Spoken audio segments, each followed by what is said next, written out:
Welcome to மைதிலிஸ் kitchen. இன்றைக்கி கொண்டக்கடலை குழம்பு பண்ணலாம். எப்படி பண்ணுறதுன்னு பார்க்கலாம் வாங்க. கொண்டக்கடலை போட்டு குழம்பு பண்ணலாம். எப்படி பண்ணுறதுன்னு பார்க்கலாம் வாங்க. ராத்திரியே ஊற வச்சுட்டேன். 200 கொண்டக்கடலை உப்பு போட்டு வேக வச்சுட்டுருக்கேன். புளி ஒரு நெல்லிக்காய் அளவு புளி வச்சுருக்கேன். ஒரு சின்ன மூடி தேங்காய் மூடி கீறி வச்சுட்டுருக்கேன். 4 தக்காளி நறுக்கி வச்சுருக்கேன். 4 தக்காளி நறுக்கி வச்சுருக்கேன். ஒரு 2 பெரிய வெங்காயம் கட் பண்ணி வச்சுருக்கேன். 2 வரமிளகா, கடுகு, வெந்தயம் தாளிக்கிறதுக்கு, சாம்பார் பொடி வச்சுருக்கேன், கருவேப்பிலை, மஞ்சப்பொடி வச்சுருக்கேன், தேவையான அளவு எண்ணெய். எப்படி பண்ணுறதுன்னு பார்க்கலாம் வாங்க. அடுப்பு பற்ற வச்சுருக்கேன். இலுப்பச்சட்டி வச்சுருக்கேன்.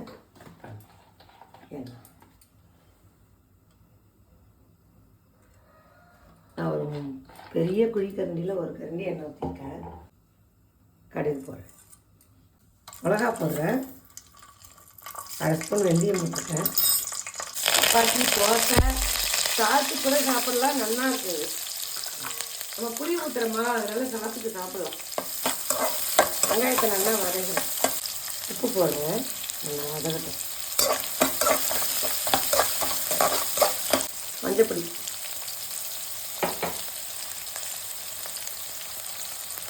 சாம்பார் பொடி 3 ஸ்பூன் சாம்பார் பொடி போடணும்.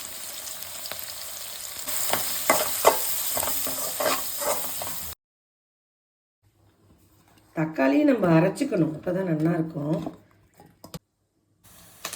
இப்போ அரைச்ச தக்காளியை ஊற்றுறேன். ஒரு நிமிஷம் ஆயில். ரொம்ப ஈஸி குழம்பு, நீங்கள் எல்லாருமே வைக்கலாம். சுண்டல் வேக வச்சிருக்கேன்.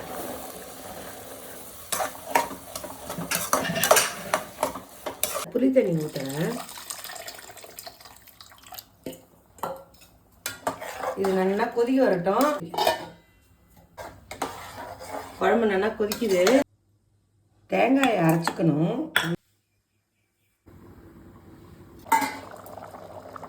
இப்போ இந்த அரைச்ச தேங்காயை நான் ஊற்றுறேன்.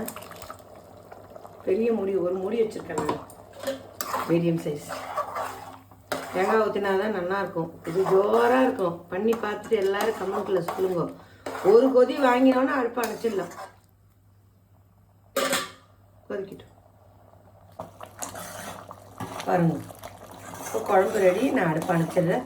எல்லோரும் இது மாதிரி பண்ணி பார்த்துட்டு சொல்லுங்க கமெண்ட்டில் எப்படி இருக்குன்னு.